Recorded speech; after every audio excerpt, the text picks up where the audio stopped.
He spent decades unfairly confined for a crime he didn't commit, a silent captive of circumstances. But when his daughter uncovered a hidden truth, the legal system was unprepared for the revelation. This isn't just a battle for liberty. It's a powerful narrative of justice reverberating through generations. Dear viewer, what you are about to witness is more than a mere account. It's a profound testament to the quiet strength and relentless pursuit of fairness in areas often overlooked. If you're new here, I kindly invite you to share your viewing location in the comments below. And if these types of stories resonate with you, challenge your perspective, or spark contemplation, please consider subscribing and activating the bell icon. We amplify deserving voices daily. Thank you for joining us. Now let's delve into the narrative. They say memory is like a faint whisper in a dusty attic, fragmented yet persistent. For Malcolm Carter, this whisper arrived precisely at 5:12 that morning, carried by the steady hum of city traffic outside his Columbus, Ohio apartment. He already felt the burden of his 78 years in his weary bones, the ache in his back, the stiffness in his knees. Yet nothing prepared him for the weight of his dream. Something had traversed decades in that dream. The measured rhythm of a jazz melody, a broken street lamp under a summer rain, and above all his late wife's voice calling his childhood nickname Malk. It was a name rarely heard outside the private chambers of his memory, yet it jolted him fully awake, drenched in perspiration, heart pounding as if his past had come to rest beside him. Malcolm swung his legs over the bed's edge, instinctively reaching for his cane on the floor. In this early hour, everything felt delicate. Footsteps outside, the refrigerator's low hum, a distant dog's bark. Duke had been gone long enough that his sudden absence felt like a tangible void in the room. Duke, the loyal golden retriever, faithful guide and companion, had passed in his sleep 6 months prior. Now there was only silence and a promise surging through Malcolm's veins. The older you become, the more insistently your own story demands to be told. Across the living room, his daughter Tasha's old upright piano stood untouched, its lid closed, dusty keys awaiting. He grasped his cane, rising with a slow dignity that spoke of decades disciplining a body time had begun to disregard. The ache was familiar. He'd learned to carry it like a companion, not a burden. For a moment he recalled the night he met Tasha's mother in New Orleans, beneath a neon sign that illuminated Preservation Hall. He was 40 then, a working pianist with calloused fingers and cautious hope. Her laughter had resonated through that small venue, and when she danced, the world seemed to pause. That night everything changed. Music evolved into family and love transformed into legacy. But legacy doesn't patiently wait. It arrives on doorsteps worn from hardship, and his family's legacy came at a cost: injustice, fear, shame. His first arrest in 1968, a minor protester caught in the throes of civil unrest. Not his choice, but the consequence of raising his voice in a world that denied it. Past convictions shadowed every job interview, every rental application. Still he pressed onward, teaching piano to neighborhood children, opening doors where others closed them. That morning, however, was different. It began with a knock at the door. At such an hour, a knock usually signified trouble or sorrow. He remembered his daughter's anxious voicemail 2 days prior. "They'll review your old case, Dad. It might get reopened." That's how the past resurfaced these days. Unexpected, unwelcome, yet impossible to disregard. He shuffled to the peephole and peered out. A woman in a dark suit, her expression composed. She was neither a friend nor a neighbor. She was official. She carried a folder stamped with a state seal. He gasped. The folder and the timing following that dream sent a chill down his spine. The door creaked open. She spoke before introducing herself. "Mr. Carter, I'm investigator Renee Morales. I have some questions regarding your arrest during the 1968 Meridian protest." Her eyes were professional, conveying assessments, statistics, devoid of empathy. But her tone held a softness that belied her training, and Malcolm heard the echo of imposed authority that felt familiar to him, dehumanizing, cloaking truth in procedure. Inside, the investigation unfolded, files and folders shuffling across his old coffee table. Photos taken at parks and street corners, faces blurred. Words like unruly, extortion, disturbance scrolled in yellowed print. He stared at it all, detached, like listening to a song played in a key you've outgrown. His conviction had been dismissed shortly after, But only moments later, a second arrest occurred. This time, charges buried but never expunged. A black man who dared to speak could always be remembered. But what kind of memory was that? Legal residue, a stain on an unblemished life? Tears welled quietly, undermining his composure. He straightened his shoulders. He had taught his daughter to always embrace truth before filing taxes or testifying in court. And here was a chance, one final chance to feel heard. Investigator Morales watched him, sitting upright and trembling slightly. She inquired about names, places, faces, reminding him again that memory is rarely gentle. He spoke of church basements where they'd gathered after curfew, of jazz-filled streets echoing with protest songs, of classmates' faces who never returned. His voice wavered, then steadied like an old metronome. He placed his hands flat on the coffee table, smoothed by years of use and anchor. "I remember freedom then," he said quietly. "It tasted like honey mixed with danger. But courts and convictions have a way of obscuring your true self. I need you to help me uncover that truth." She nodded, pen poised like a conductor's baton awaiting the next movement. But outside, sirens began to approach, soft, distant, yet urgent. They passed by the window, leaving flashing afterimages that reflected in his daughter's eyes, who now stood in the doorway, arms folded, watching him. Malcolm closed his eyes, allowing the future to unfold before him. Perhaps this night would shatter his final fragment of peace. Or perhaps it would open a long-closed door. Behind them, the old piano awaited his return. And though Duke was gone in that fragile dawn, Malcolm heard something new, the powerful echo of possibility. Tasha Carter sat at her desk in the back office of the Lincoln Heights Community Legal Aid Center. The soft hum of the fluorescent lights did little to calm the rising unease in her chest. Her fingers hovered over the keyboard, then froze.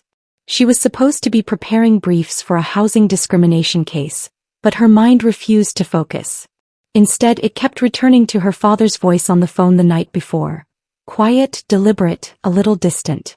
Something had shifted in him, something too profound to articulate. She had always seen her father as steadfast. Malcolm Carter was a man of rhythm, both in his music and his life. He navigated pain with dignity, never allowing anyone to see the scars the world inflicted. But she detected the tremor in his words yesterday, the slight hesitation when he spoke about the investigator's visit, the lingering pause before he'd spoken her name. It wasn't the first time Tasha had attempted to reopen her father's case. In law school, she'd meticulously examined court transcripts, highlighted inconsistencies, and filed Freedom of Information Act requests that yielded nothing. The records were sparse, strategically redacted. What remained were fragments, a name associated with unrest, suspicion woven into his identity. Even after his original charges were dropped, his life remained tethered to the weight of a system designed not to forget, but to silently penalize. The real challenge wasn't merely legal, it was emotional. Tasha had spent her entire adult life attempting to outrun the legacy of what had been done to him. As a black female lawyer in a predominantly white system, she had grown accustomed to defending her position, proving herself twice over. But when it came to her father, that armor fractured. She wasn't just an advocate, she was his daughter. And that made everything more difficult. She pulled out the thin manila file labeled Carter M. and laid it open on her desk. Inside were clippings from old newspapers, faded photographs of the Meridian protest where he'd been arrested, and handwritten notes she'd collected over the years. One line she'd scribbled years ago glared up at her. "Truth isn't enough unless someone listens." She leaned back in her chair and allowed the guilt to surface. She told herself she was protecting him when she stopped pushing the case, told herself he didn't want to relive the past, that he needed peace. But deep down she'd known the truth. It wasn't him she was shielding. It was herself. Because every time she looked into her father's eyes and saw what had been stolen from him, his career, his reputation, years of peace, she was reminded of everything the law couldn't mend. A knock at the door startled her. It was her assistant, Michelle, holding a thick envelope. "This just came in, priority courier, marked confidential." Tasha frowned and took it. She broke the seal and pulled out a stack of documents. Her eyes scanned the first page and her breath caught. These were not copies, they were originals. Records from the 1968 arrest, including an incident report that had never been disclosed. Attached to it was a typed memo from the district attorney's office at the time recommending the suppression of testimony from a key witness. "Are you kidding me?" she whispered, heart pounding. The signature at the bottom read, Detective Samuel Prescott. It wasn't just suppression. It was intentional. The report all but admitted the arrest was more about appearances and crowd control than actual wrongdoing. Her hands trembled as she flipped to the final page. An internal note. Carter seen engaging with youth instrumental in gathering. Recommend removal. He wasn't targeted because he was violent. He was targeted because he inspired. The weight of it hit her like a physical blow. All these years her father had lived with the implication that he was dangerous. All these years she had failed to penetrate the wall built by silence and bureaucracy. Tasha stood, grabbing her coat and the envelope. She didn't have time to process. She needed to go to him. On her way out, Michelle called after her. "Do you want me to reschedule your appointments?" "No," she said over her shoulder. "This can't wait." Driving across Columbus, her thoughts spun faster than the streetlights flickering past. What would she say to him? That justice had arrived late and incomplete? That the system had finally confirmed what he already knew? She wanted to scream, to curse the lost years, but most of all she wanted to look him in the eyes and say, "I believe you. I never stopped." When she reached his apartment, she hesitated at the door, her hand hovering over the knob. Then she knocked gently. He opened it a minute later, wearing the same cardigan she remembered from her childhood, the one with the frayed cuffs and missing button. His expression was calm, but his eyes searched hers like he already knew. "What's wrong?" he asked, his voice steady. "I found it, Daddy," she said, her voice breaking. "The proof. They buried the witness testimony. You were never supposed to be arrested. It was all a lie." He took the folder from her hands with quiet reverence, his eyes scanning the words. He didn't cry. He just nodded slowly, as if each page peeled away a layer of burden from his chest. After a long silence, he looked up. "I wasn't sure anyone would ever care enough to dig that deep. I should have done it sooner," she said, ashamed. He reached for her hand. "You did it when it mattered. That's enough." In that small moment, a father and daughter sat across from each other, no longer lawyer and client, not even survivor and advocate, but as two people bearing the scars of a history that nearly broke them, choosing to believe that truth, however belated, still had value. Outside, the wind shifted. Autumn leaves brushed the windows. And for the first time in decades, justice didn't feel like an abstract pursuit. It felt like a promise within reach. The first message arrived tucked beneath a small slot in the prison door, folded several times, its edges creased with handwriting that trembled with anticipation. Malcolm Carter discovered it early that morning in his sterile cell at Meridian Correctional Facility. His fingers grazed the paper, tracing the familiar script, Tasha's handwriting, before unfolding the missive with cautious hope. The lines inside were brief, but each word carried a weight heavier than any sentence ever imposed on him. "Dad, I found more. This isn't over. I'll come today. Hold on." He folded the note carefully, feeling the weight of Tasha's conviction press against his chest. It was more than an update. It was a lifeline.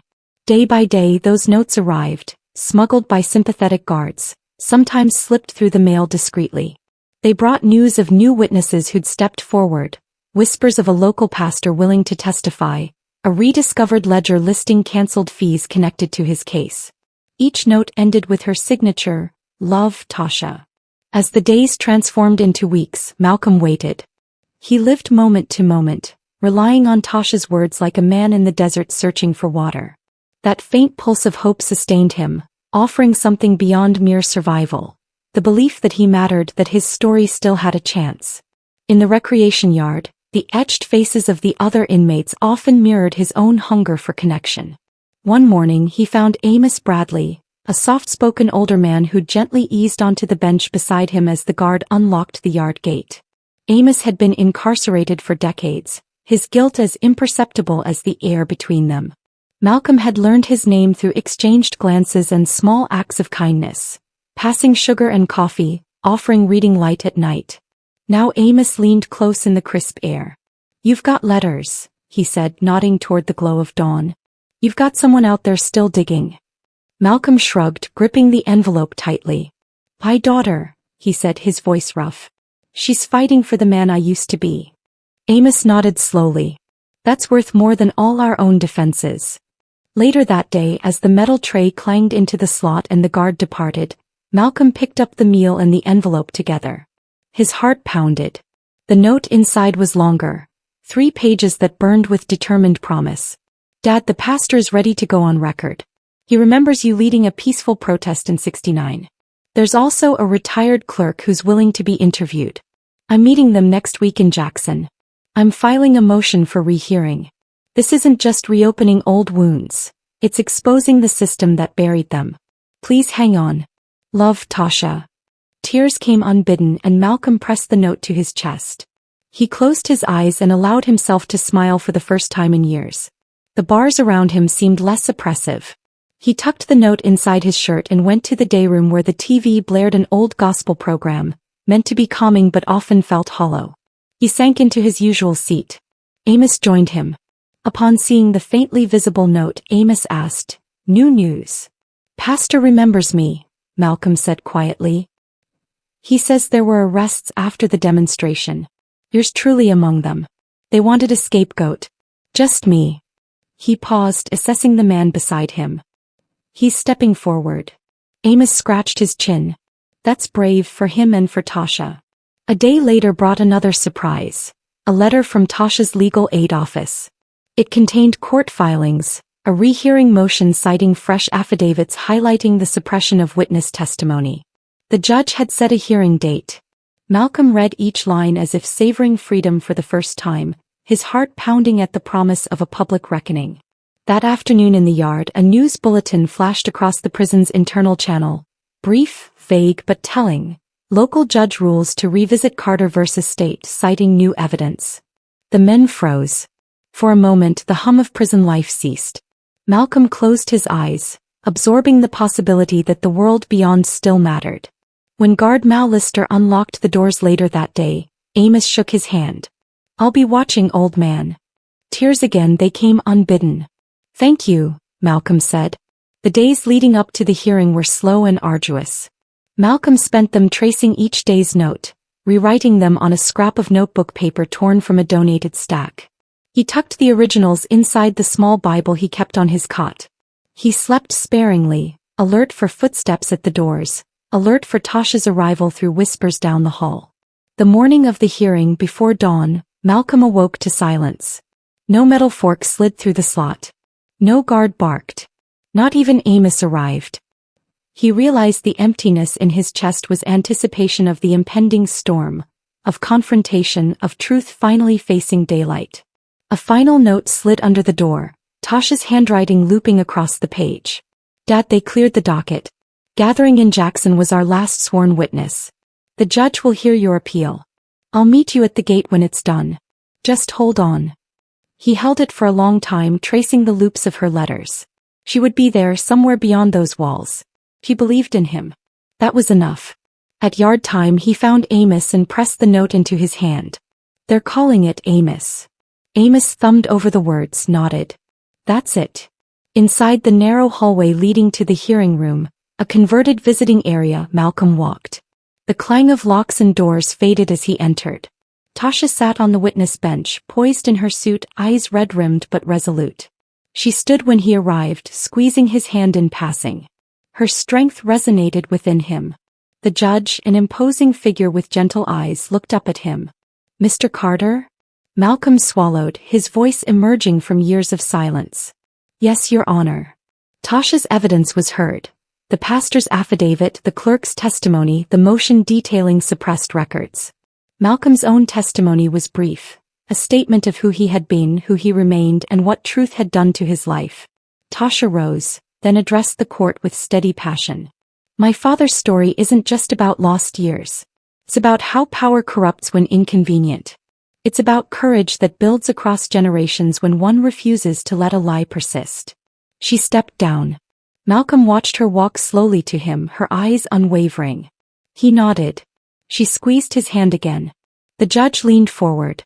"Based on new and credible evidence of suppressed testimony and procedural flaws, this court grants the motion for rehearing. Mr. Carter, you are eligible for bail pending a full retrial."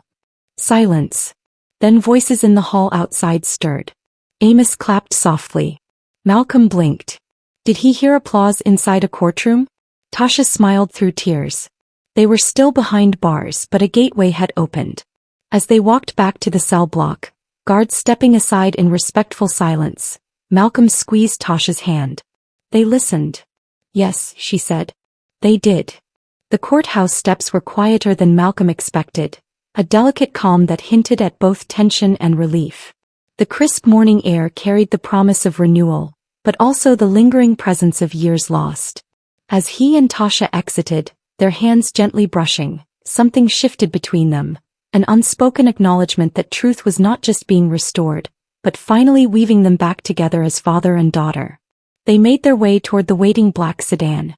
Tasha's eyes glistened, framed by a few stray tears that refused to settle. She squeezed Malcolm's arm, a small gesture with immense significance. His breath caught not just at what had transpired, but at the realization of what was still within reach. Today was not a conclusion. It was another step in reconstruction. Inside the car, Tasha broke the silence. I arranged to meet with Pastor Simmons this afternoon. He wants to record an apology. His voice as evidence, yes, but also as a catalyst for healing. Malcolm nodded, pulling his jacket closer. The memory of dusty pews and pistol-gripped threats loomed large. But this was different. This was reconciliation, not a painful reminder. The pastor, Reverend Franklin Simmons, had been a quiet pillar in Greenville for decades. His trembling apology in the Reverend's study was not just brief. It was vital. I ignored the injustice, Malcolm. My silence calmed my fears better than the scriptures ever did. Each word landed like a stone upturned. Malcolm listened. No bitterness tempered his reply. You've spoken now. That's enough. By the time they reached Greenville's community center that afternoon, a small group of residents had gathered. Some who'd championed Malcolm, some who'd observed from a distance, uncertain or afraid. As the pastor's words filled the room, heads dipped in acceptance. Some nodded, others wiped tears. Tasha, standing by her father, felt tears well as she recognized the profound meaning of that simple apology. Before the recorder stopped, Reverend Simmons cleared his throat. My son, you taught me that refusing to believe a lie is not weakness. Thank you for your courage. Malcolm met his gaze and dipped his head. It wasn't just a gesture of forgiveness but one of deep, mutual respect. In the weeks that followed, they organized a listening circle, an opportunity for community voices to bridge generations and wounds old and new. Malcolm sat quietly as elderly black residents described similar pains. White neighbors confessed fears they'd never voiced, and young people debated how justice manifests in practice. Each voice layered nuance onto a canvas of collective truth. He returned to the prison once, but this time not as a defendant. Inside, he knelt beside Amos Bradley, eyes shining. They listened, Malcolm whispered. Amos grasped his hand, a gentle mixture of pride and envy in his gaze. Malcolm spent that day mentoring incarcerated men, urging them to embrace their stories and affirm their humanity. Their gratitude reflected something he'd reclaimed from his own past. Outside, Tasha arranged for Malcolm to speak at her college commencement in Jackson. Standing at the podium, he addressed thousands of graduates and millions watching online. Rather than focusing on his ordeal, he spoke of the simple power of hearing, of admitting when we are wrong, of staying in conversation when silence would be easier, of remembering gentleness even when justice demands confrontation. His words weren't burdensome. They invited reflection. Applause rippled through the crowd, but what resonated deeper was a hush of introspection. In the months that followed, legal motions continued, and for each step toward full exoneration, Malcolm's commitment to community repair grew stronger. He partnered with the Greenville School District to sponsor restorative justice workshops, helping students learn how to handle conflict without criminalization. He collaborated with local nonprofits to create a restorative mentorship program, pairing formerly incarcerated individuals with youth on probation, offering guidance rooted in shared pain and collective hope. They began meeting weekly in a small library room downtown. Malcolm sat at the head of a circle of mismatched chairs. On one side sat Pastor Simmons, still bearing the weight of his earlier silence. On the other, teenage boys who'd never known the Calvinia neighborhood before Malcolm's case made national waves. When a young man named Jamar stood and shared how he feared police interactions, Even during routine football practices, silence fell. Then Malcolm leaned forward. "That fear is real," he said. "You've seen the world. You also carry the power to reshape it." His voice was steady, comforting, but also quietly demanding accountability. Tasha looked at him, then the man who'd lived through nightmares and emerged not broken but shaped. She realized that truth had never been a weapon for Malcolm. It had been a compass. On a warm spring evening, he and Tasha planted an oak tree in the courtyard of Greenville's youth center. Small plaques were inscribed, "From seeds of harm we grow together." Neighbors gathered, hands buried in soil, working side by side, black and white, young and old, tending a living symbol of collective resilience. Under that budding oak, Malcolm offered one last reflection that night. Truth and harmony don't arrive simultaneously. Truth must come first. Honest, even painful, even unbalanced. But harmony is the work that follows, the daily tending of shared soil. Tasha placed her hand on his shoulder, joining in silence rather than breaking it. They stayed until twilight shadows curled across the courtyard. Daisy, the golden retriever Malcolm had brought into his story, lay beside them, her head resting in old Malcolm's lap. She'd come later after bail and formal release, another emblem of enduring structure and unspeakable grace. Standing there, Buffalo Street softly echoing with laughter and gentle goodbyes, Malcolm felt certainty for the first time in decades. Not in his freedom, still precarious, not in courts, still uncertain, but in this emerging world of shared accountability and healing, where past mistakes had erupted a lifetime before. Today, truth had been affirmed and broken souls began stitching themselves back together. Harmony wasn't yet fully formed, it was a promise in progress. But Malcolm Carter believed in that promise. And as dusk filled the courtyard and the oaks swayed in the gentle wind, he understood that the deepest legacies aren't built through solitary suffering, but through the hands of many working together toward a truth shared and a future reclaimed. The room was hushed except for the soft hiss of the old record player spinning a weathered jazz vinyl, notes rising like smoke into the sunlit air. Malcolm Carter sat in the corner of the community center's music room, eyes closed, fingers tapping instinctively against the arm of the worn leather chair. The melody was one he had once performed decades ago on a piano that no longer existed, but the rhythm still resided in his bones. Across from him, a group of young students listened, some with bowed heads, others scribbling rhythms into notebooks. A few simply stared at Malcolm with open curiosity. This had become his new ritual. Every Friday, Malcolm returned not to the courthouse, not to the headlines, but to music. Here he wasn't an ex-neary or a news story. He was a musician, a mentor, a storyteller. The community had invited him to lead a program called Roots and Resonance, an initiative designed to teach both music and history through lived experience. It wasn't just about chords or tempo, it was about truth, memory, and identity. Tasha often joined him, her cello in hand. Together, father and daughter performed pieces composed in confinement, born from silence and yearning. And when Malcolm's hands trembled from age or emotion, she carried the melody for him. The students were moved not just by the music, but by the bond they witnessed, an echo of fractured years now harmonized. One afternoon, a young boy named Caleb raised his hand and asked, "Mr. Carter, does it ever stop hurting?" The question silenced the room. Malcolm took a long breath before answering. "No," he said softly, "but it becomes part of the song, and when you learn how to play it, the pain turns into something that helps others heal." It was then he realized that his story, tragic as it had been, had found new purpose. Not in courtrooms or press statements, but in chords played by children who had never known the weight of a prison cell, yet could feel the ache of injustice in every note. Each melody taught was a protest. Each harmony built was a step towards something better. On the anniversary of his release, the community organized a small concert. The hall filled with neighbors, activists, students, and quiet faces from distant chapters of his life.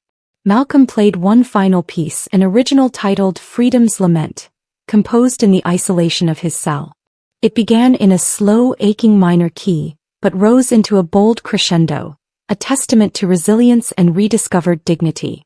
When the final note lingered in the air, the crowd stood not for spectacle but for respect. And Malcolm smiled, not the weary smile of survival, but the full, unguarded joy of a man who had given pain a new voice. His name would one day fade from headlines, but his music and the lessons within it would echo for generations. Because the truth he had fought for didn't die in silence. It lived on one note at a time. Malcolm Carter's story is more than a tale of wrongdoing. It's a testament to the enduring power of the human spirit and the quiet, persistent strength of love, music, and honesty. Unjustly confined for decades, Malcolm emerged not as a broken individual, but as a vessel of memory and meaning. Through his connection with his daughter Tasha and the melodies that once resonated through prison walls, he transformed his suffering into something far more potent than bitterness: purpose. Despite the years stolen from him, Malcolm refused to be defined by what was taken. Instead, he chose to share his story, his experiences, his music. The notes he played were not just tunes but recollections. Each chord, a chapter in the long journey of defiance and reconciliation. From a cell of silence to a stage filled with eager young faces, Malcolm reclaimed the voice others tried to suppress. His journey reminds us that injustice may attempt to erase individuals, but dignity cannot be buried forever. His resilience serves as a guiding light to anyone who has ever been overlooked, mislabeled, or discarded. And in a world where truth often struggles to be heard, Malcolm Carter demonstrates that silence can be shattered not with shouts, but with songs, with integrity, and with courage passed from one generation to the next. The deeper lesson here is clear. We cannot undo the past, but we can choose how to rise from it. We can listen, truly listen, to those who've been silenced. We can support those fighting for truth in forgotten corners of our society. And we can use our own voice, our own actions, to ensure justice is never quiet again. If Malcolm's story moved you, inspired you, or reminded you of the strength that resides within all of us, please take a moment to subscribe to this channel. Your support helps us continue to share stories that matter, stories that illuminate humanity's quiet heroes. Hit that subscribe button. Share this story with someone who needs to hear it. And stay tuned, because the next story might just change how you see the world.